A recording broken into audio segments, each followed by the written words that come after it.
Hey writers, you're listening to the Kobo Writing Life podcast, where we bring you insights and inspiration for growing your self-publishing business. We're your hosts. I'm Rachel, promotion specialist at Kobo Writing Life. And I'm Tara, director of Kobo Writing Life. Today, we sat down and chatted with October K. Santerelli, a fantasy author and LGBTQ+ sensitivity reader who hails from Denver, Colorado. His work spans several genres and multiple forms of media, including novels, short stories, and comics. We had a great conversation about how he started his writing career and also about neurodivergency and the creative process and how sometimes creativity can look a little different.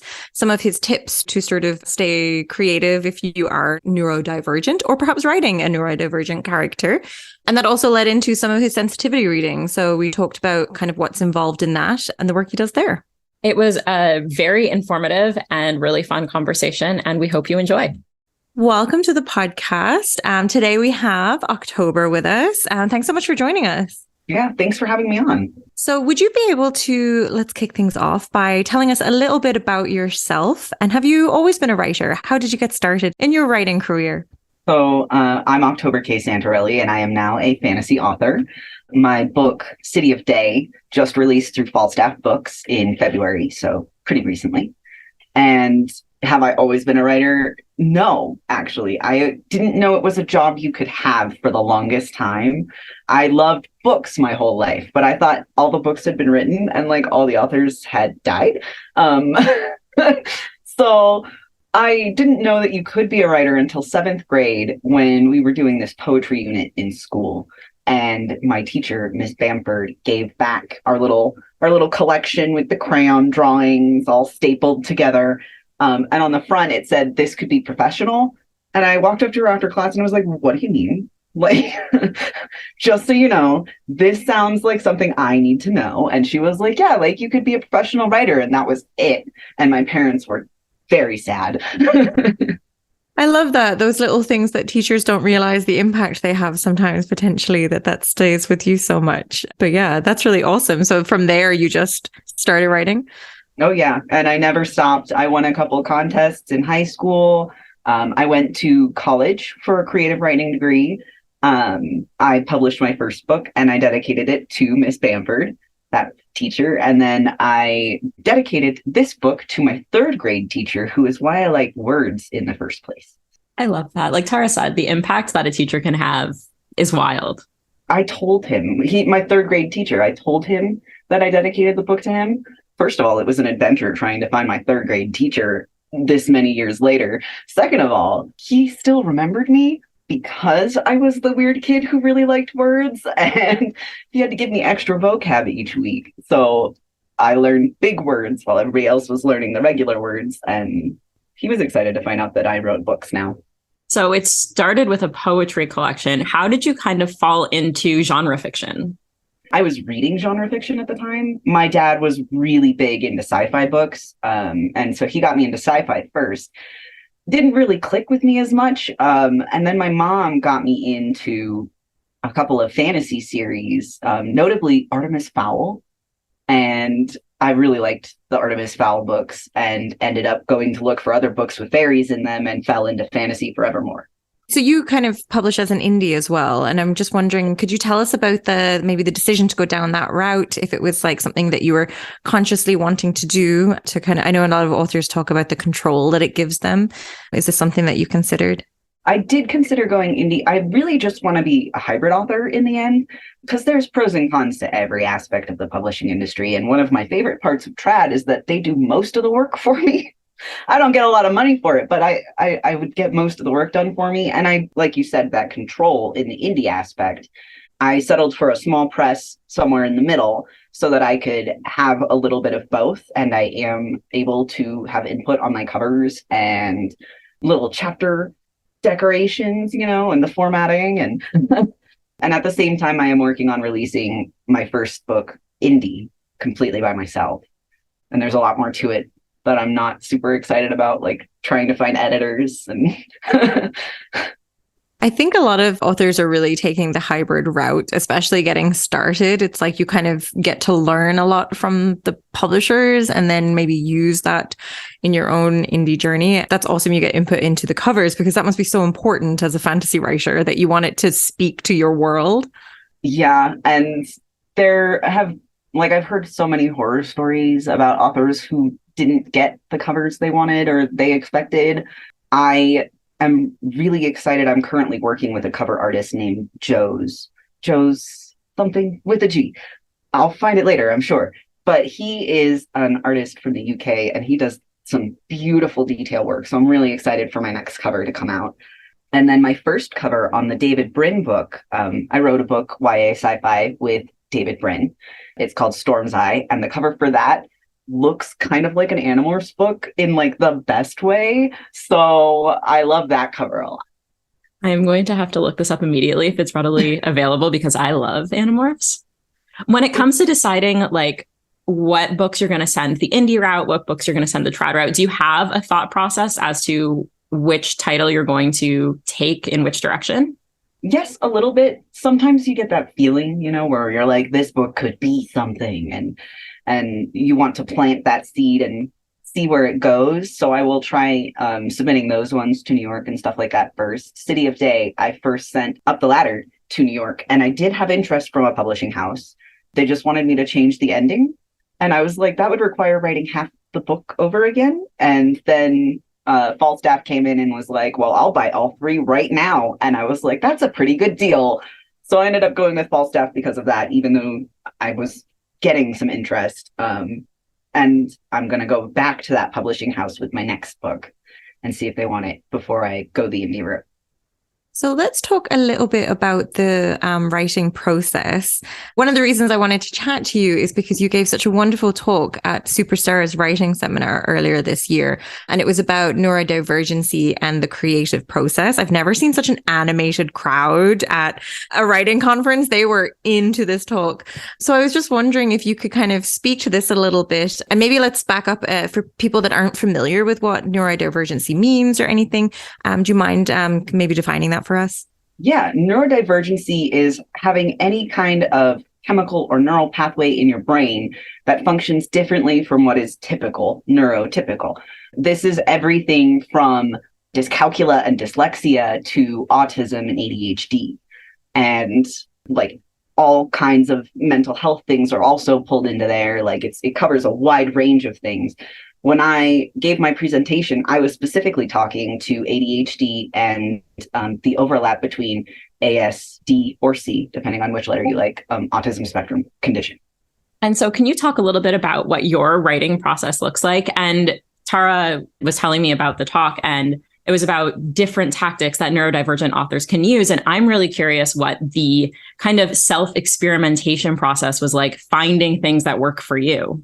Yeah, so I was diagnosed with ADHD in 3rd grade with that teacher who gave me extra work to keep me focused. And so I've been dealing with ADHD for a very long time, medicated, unmedicated, learning all the holistic, routine-based, cognitive behavioral therapy routes. Like I worked really hard for all of that, and I thought I was doing really good. And then 2020 happened. And all of a sudden, I realized that all of my coping mechanisms relied on leaving my house. And I had nothing. I was going off the walls. Everything was a mess. I couldn't write a word. My productivity dipped so hard that I don't think I didn't complete anything that year.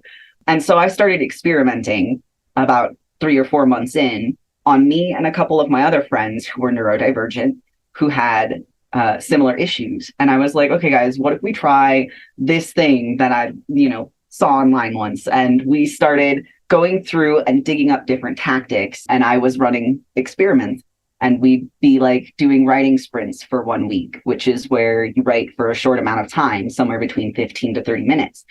And then I started getting curious as we kept going on about why these things were working. And I went and found the science behind why all of these things work for a neurodivergent brain, and came up with my neurodivergency and the creative process workshop, which is why that crowd was so animated, because I was telling them why these things work and why their brains do this thing. And they were all like, oh my gosh, oh, no way. And it was like the best. It was definitely, you were right, Tara. It was the most animated I had ever seen anybody at a writing convention.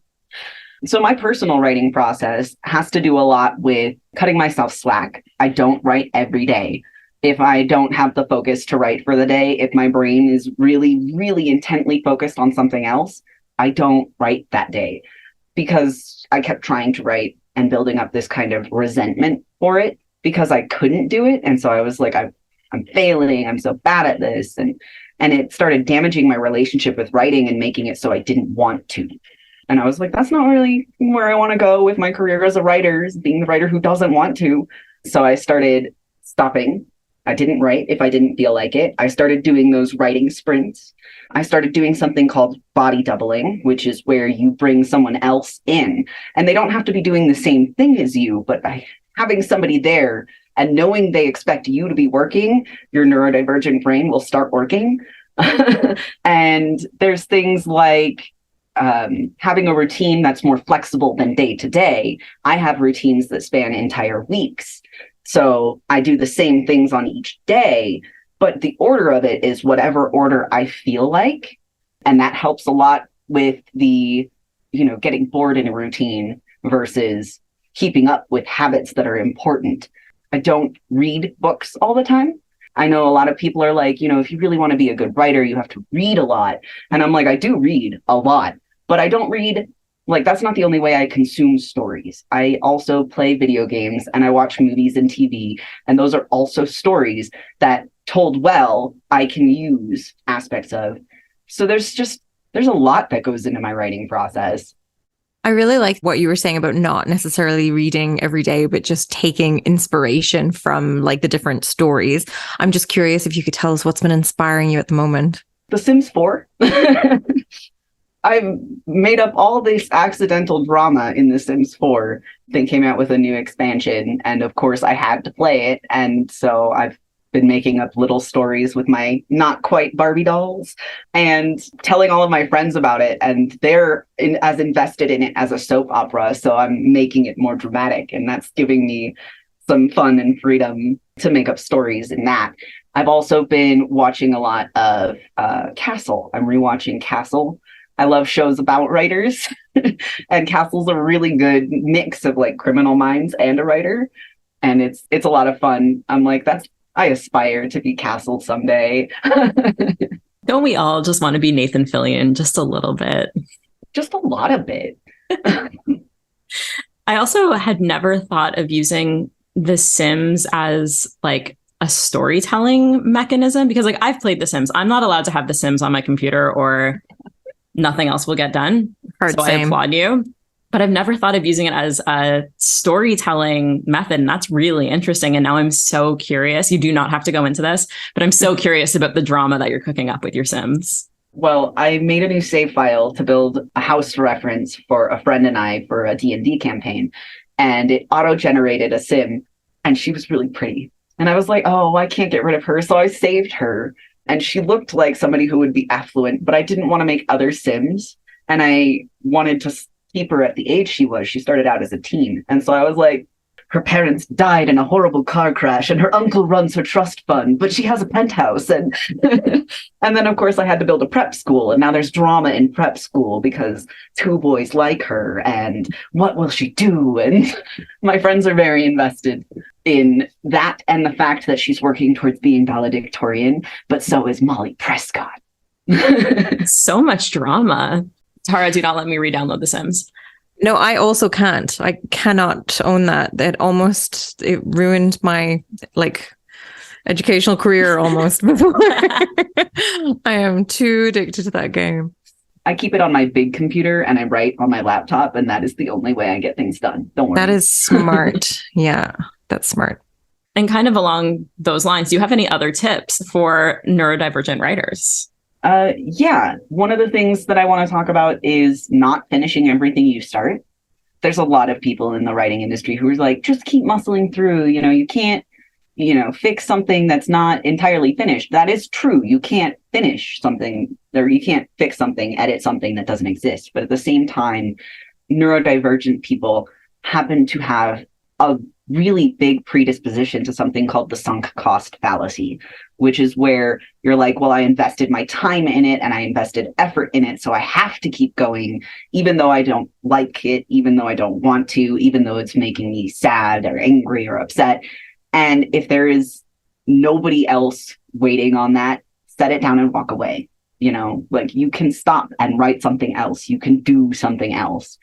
Rewriting, I don't rewrite. I zoom through my first drafts. I purposely write terrible first drafts because I wouldn't finish a book any other way.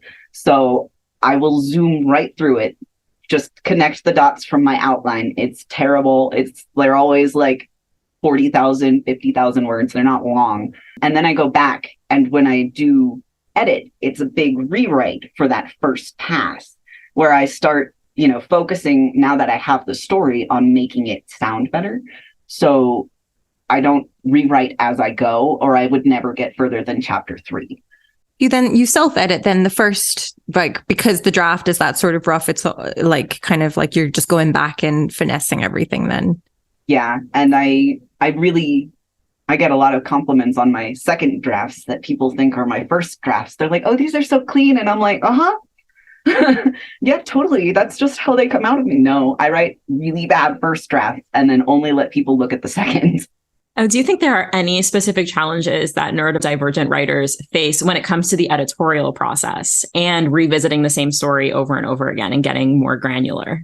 Yeah, it's a lot of detail-oriented stuff. Hyperfixation is another term. As an ADHD author, hyperfixating on little itty-bitty things is something that happens to me a lot. I will be getting ready for bed, and all of a sudden my brain will like pop into life and be like, hey, remember in chapter 3, that one sentence about the zoo? Like, you need to go back right now. And because you should put with instead of and right there. So, and like, I'll have to go back and I'll have to open the document and I'll have to fix that sentence. And if I were rewriting all the time, if I weren't zipping through that first draft and not really paying attention to what I had left behind in the dust, I would be doing that all the time, every day. A lot of the hyperfixation, there's ways around it. There's distracting yourself, or there is feeding it. But with editing, feeding it is counterproductive. So it's one of those things that you have to work hard to be like, no, we don't need to do that right now.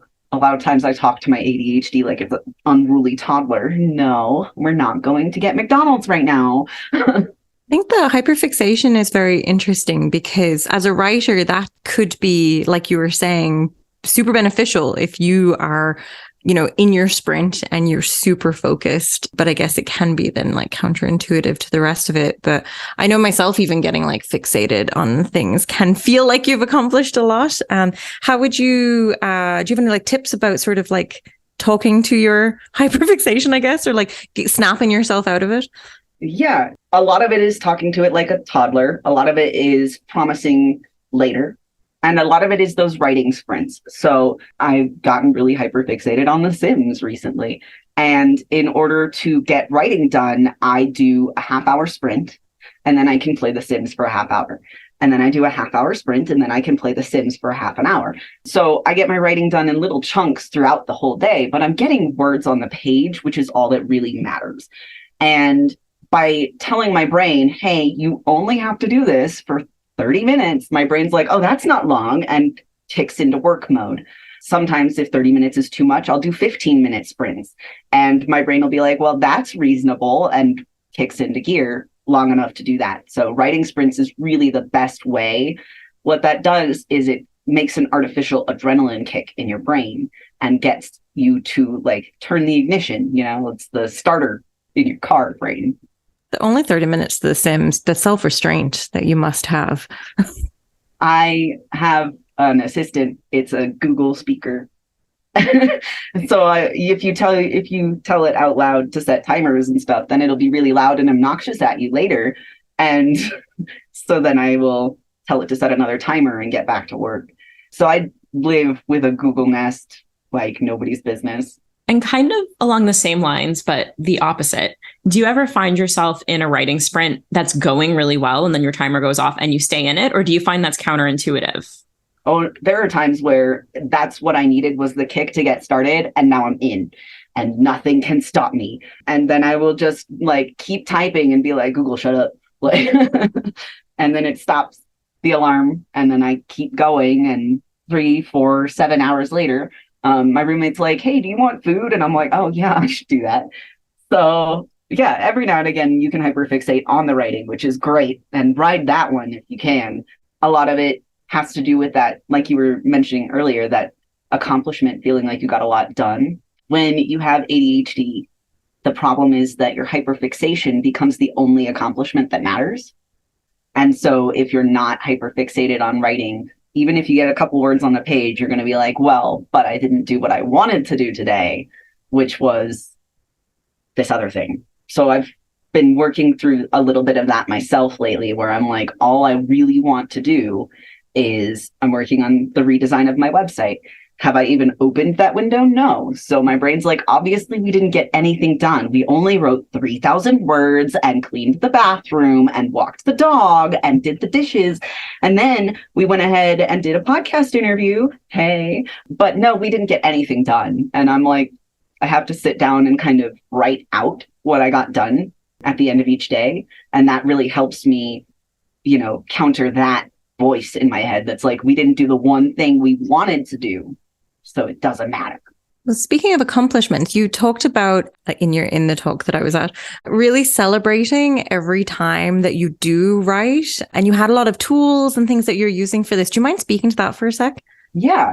After looking at all of the writing rules, quote unquote, that big authors made, and realizing that most of them didn't actually work for somebody who was neurodivergent, I went and made my own. And the first rule is make every word a joy, celebrate every time you write, and feed your brain little bits of that dopamine. That way you keep coming back to it. So a lot of things I'll do is I will tell my friends when I've accomplished something, and they'll be like, woohoo, and that's enough. You can do self-high fives.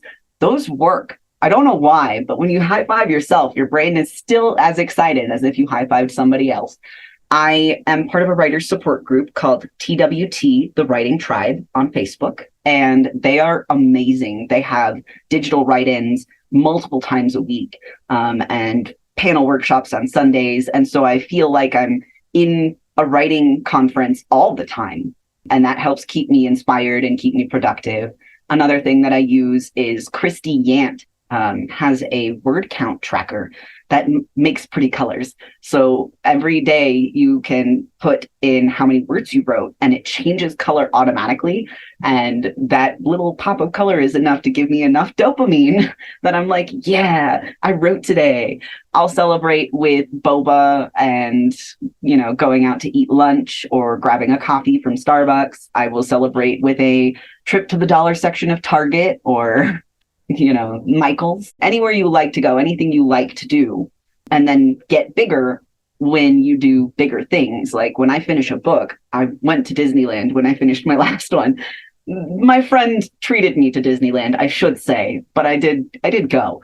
And I've had cakes. I'll finish my book and I will go out with my friends and we will buy a cake and go to a restaurant and treat it like it's a birthday party. So, there's lots of different ways to keep yourself going back to writing and keep making it happy. A lot of what I was trying to do in 2020 was rebuild my relationship with writing in a really positive manner. Because like I said, I kept beating myself up and being self-deprecating. And I was like, I love writing and I want to keep loving writing. And now that's the only thing that motivates me as an author is at the end of the day, I want to keep doing this. I want to keep liking this. And that's all that matters.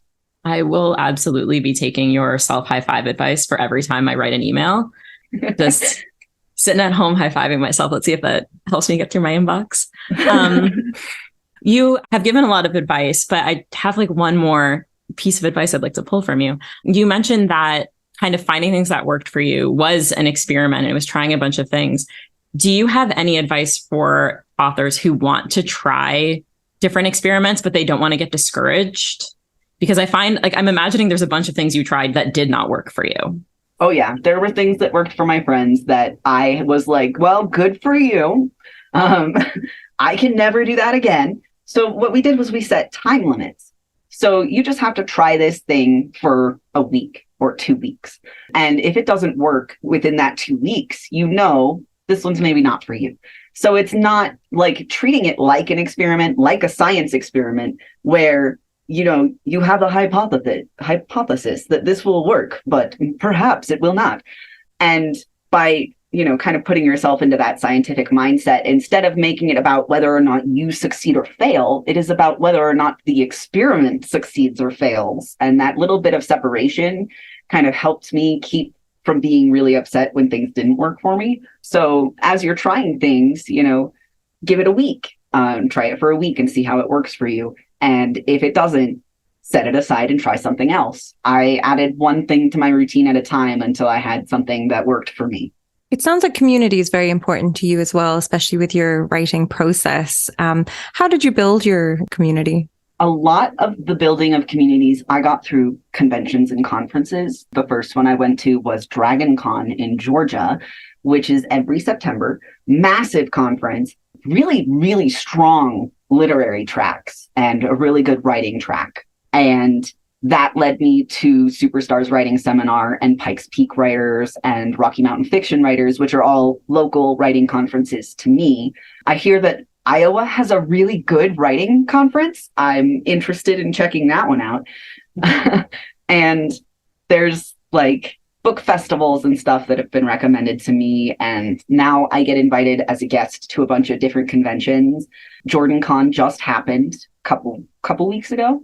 And I did not expect that one to have as good of a literary track as it did. Like, I mean, yes, it's based on Robert Jordan's Wheel of Time, but I thought it would be much more focused towards that. And the writing track and the fantasy track were phenomenal resources. And Multiverse is another convention that has a really strong writer's track with a lot of knowledge to be gleaned. So lots and lots of conferences for the most part. Again, I really like that community aspect. TWT, the writing tribe, is also like how I get from con to con. And like I said, we have digital write-ins all the time. We've got Discord servers. We can call each other up and we'll chat. And like, it'll be like, hey, I want to go write. So I'm going to go and do that. Do you want to come with me? And that's really helpful as well. Again, sort of body doubling. As somebody who has been to a lot of cons, especially in the Dragon Con genre of cons, they can be very large and overwhelming. How do you get over any fear of making friends and meeting new people at these cons? I don't really have much trouble making friends. I do get nervous, but I have been told that I am gregarious and charming, and I'm tempted to believe it after this many years.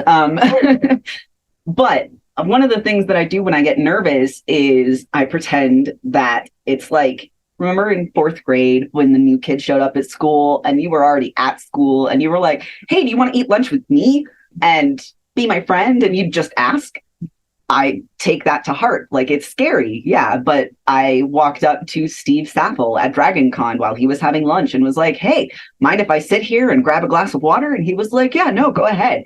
And by the end of that, I had accidentally pitched him my book. So, you know, just, hey, can I sit with you? Or, hey, you know, what do you write? I have a little list of questions. And when you meet somebody at a writing workshop or whatever, you sit next to them to watch the panel and you go, hey, what do you write? And they're going to start talking, and then you're going to start talking and build that connection that way. I carry around little business cards. I've got a couple of them. I've got one that has my regular information on it, but I also have one that has my free novella, so that I can just, somebody's like, oh, hey, what do you write? And I'm like, oh, I write this. Would you like some? Here you go, right out of my pocket for free. And, if I really want to connect with somebody, I'll give them my contact information card as well and be like, let's reach out, let's chat later. And I make sure to let them know that I want to talk again later, because that's how you strengthen the connection and ensure that they remember you and want to talk to you again as well. I use one of those tips a lot with because authors can be quite, I don't want to say reserved, but like introverted. And when we go to these different conferences and you want to get to know them, the best way, honestly, to see somebody very much brighten up and become themselves is ask them to talk about their book. Like, ask them to talk about what you're writing about, because it's what they're really passionate about. And it's really the easiest way to find a common ground with a stranger, if that can be something that's a little scary for you. I've made so many fantasy author friends just by, oh, what do you write? Well, mostly fantasy. Really? Me too. And then we get super animated, and 10 minutes later, people are like, so you guys have known each other for 20 years. And I'm like, oh yeah, totally. If 20 years is 10 minutes. So on top of like all of the things that you've kind of talked to us about here, you also are a sensitivity reader. So I was just wondering if you could tell us a little bit about this, and maybe if anyone isn't familiar, could you kind of describe what a sensitivity reader does and why an author might choose to hire one? Yeah, so sensitivity reading is still relatively new to the publishing industry. This job is less than a decade old, and I've been doing it for almost 6 years. So I'm one of the oldest in the biz. And that is not saying a whole lot. So sensitivity reading is when a person of minority reads a manuscript for character representation of that minority. And they kind of serve as a developmental editor for a focused piece of the manuscript. I read for LGBTQ plus content, and I read for invisible chronic illness. And I have started reading for neurodivergency as well, but there's so many of us that one's really hard to kind of focus on. We're all so different.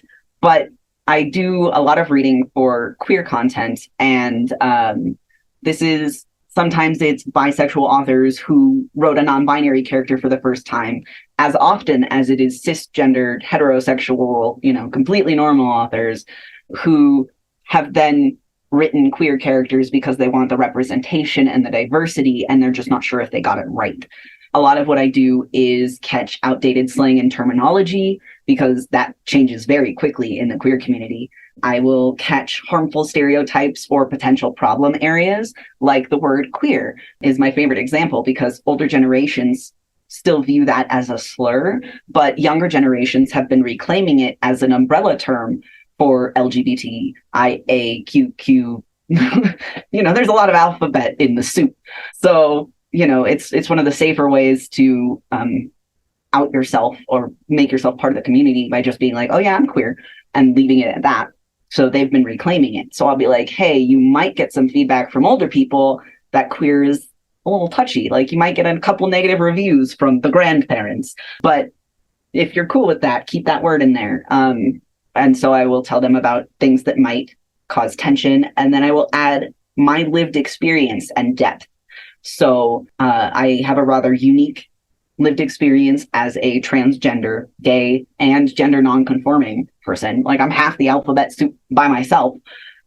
So I will read for a lot of different types of queer characters and add, I read a book where a queer character had to go and confront their parents. And I was like, they wouldn't be the one who's like super into this. They would be really reluctant to go on that path, just so you know. If they split the way you said, this is not going to be a comfortable, happy ending kind of moment there. And there was another one where I read for a non-binary character, and all I had to do was catch pronoun slips. There were 2 of them in the manuscript, 100,000 words, and they missed it twice. Gosh, how dare they? No, they're one of my favorites and one of my regulars. So I've only ever caught 1 or 2 pronoun slips in their book and hadn't had to do anything else. I love them. And they just come for that reassurance that they've done okay. And I will add transition elements to stories. So there's a lot that goes into transitioning that people don't think about, like changing your deodorant and shampoo is really important, actually, because how you smell is an indicator of, and I'm like, so, things like that, things like how you walk.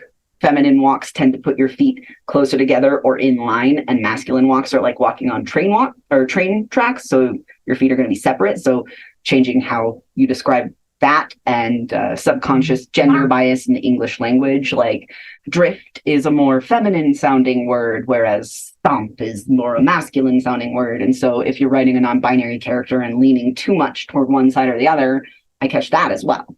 So there's a lot that goes into sensitivity reading. I think authors who are writing minority characters could all benefit from having another set of eyes on there that are the eyes and the head of the person they're trying to represent. I feel like this might be a dangerous question, but I'm going to ask it anyways. Are there any common missteps that are easily avoided that you find authors make when they are writing queer characters? A lot of times, the mistakes happen to be falling into kind of stereotypes, and unhappy endings is one of the biggest ones that I find. Like, the queer characters are not written as desirable. They don't have any romantic interest by the end of the book. Or they're written to have a sad ending where they get kicked out or whatever after they came out to their parents. Lots and lots of coming out stories. Those are common missteps. They do it a lot in Hollywood, and there's a term for it called queer baiting, where characters are so close to getting their happy gay ending, and then they just, never mind. Actually, they died. They went to super hell in Supernatural. I don't know what happened at the end of that show. I didn't get there, and I don't want to anymore. But that's one of the common missteps, is that queer characters being undesirable or not getting happy endings, or being, otherwise punished in the manuscript for being queer and remaining othered. A lot of coming out stories, like I said, do that, but also coming out stories in general is kind of a misnomer and a trope. After you come out for the first time, you never stop coming out again. So coming out stories can be any age, any category, but they all seem to be high school students. And then after they're out, that's it. That's the whole story. There's no more coming out to do. So coming out stories are falling a little bit out of fashion in queer circles. I mean, like, there's always exceptions, but. Okay, this is wildly important. You don't need to finish Supernatural. Yes. Okay. I just wanted to pop that in there. But Tara, you can ask your actual question. I did have one, but you can go ahead. No, I was just wondering, it's like kind of a curious phrase, like a sensitivity reader, when you are editing it. Like, so I wonder like why it's not considered like a sensitivity edit, or I don't know how this terminology gets created, but just from how you're describing it, it's so much more involved than just like reading something and sending some notes, Oh yeah, no, it's way more involved. I will do research for historic fantasy authors and historic, I got a book written in 1930 in Alaska, and I looked up, what the laws were around being gay at the time, and gave them a whole lot of background information on, this character they had written, that they didn't even know where to start looking for that, and they were really impressed. And it is more like editing, a lot more like editing, editing and research and making lots of suggestions. And the term sensitivity reader came about because at the time, at the very beginning of this career, we were beta readers, and we were pulled in mostly to give, generic feedback, like, well, yeah, no, that queer character's pretty solid. And over time, it developed into us being more involved in the process, giving more information. And I think that came about because we got more comfortable with it, and being able to step into a room and be like, actually, I am an authority on this one thing that you are not going to be an authority on probably ever. I mean, never say never, but not everybody is about to come out. So I have decades of lived experience as a transgendered, gay, gender nonconforming person, and other people do not. So I am an expert on what it is like to be a gay, transgender, gender nonconforming person. So my other question that didn't have to do with Supernatural that I was going to ask is, you mentioned, and correctly so, that neurodivergency is such a huge blanket term for so many people. If an author is including a neurodivergent character, how can they go about finding the right sensitivity reader for that?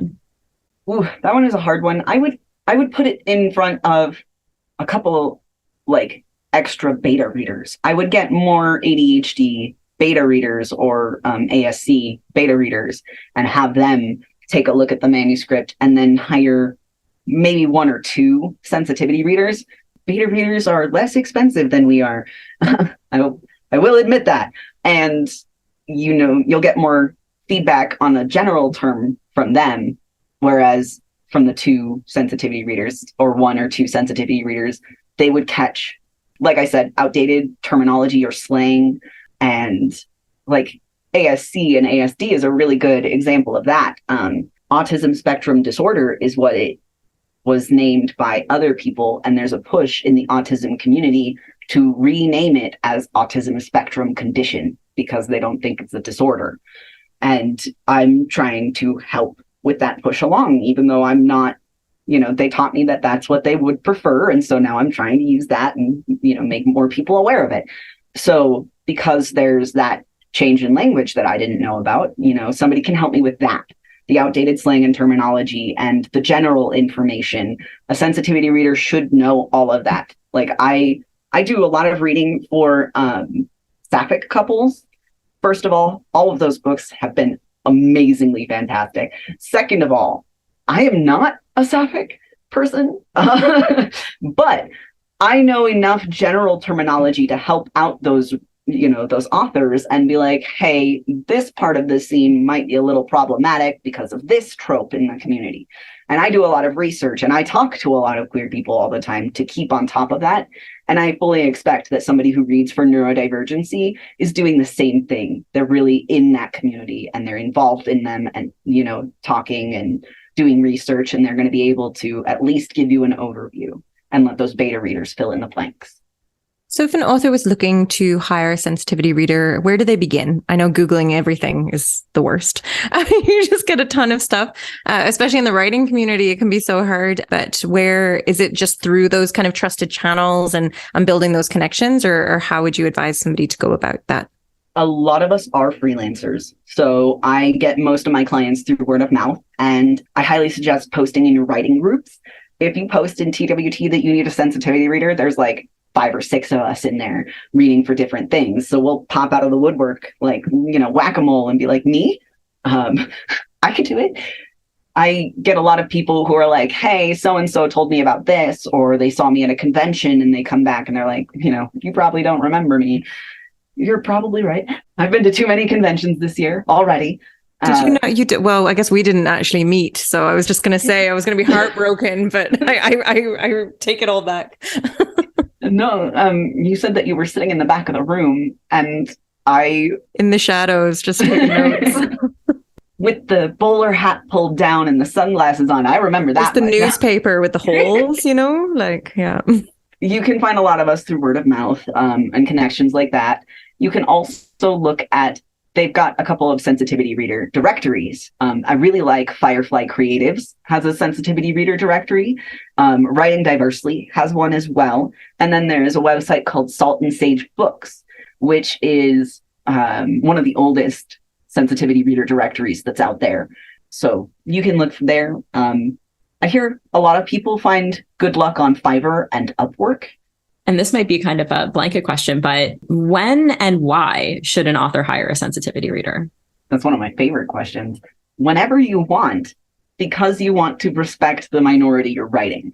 If you care about the minority you're writing at all, you should be getting a sensitivity reader or at least beta readers of that persuasion to, double check your work. I write a lot of people of color into my stories, and I have 2 different readers that I give my books to who are people of color to make sure that I'm not, stepping any lines. So I give it to them after I've gotten to that second draft and before I send it out. But a lot of people I know have had, like when they're making queer focused stories, I've read a couple outlines and I will, give advice on the outline and then they'll come back to me with the manuscript. That's only happened twice, but it was really, really cool to be that involved in the story.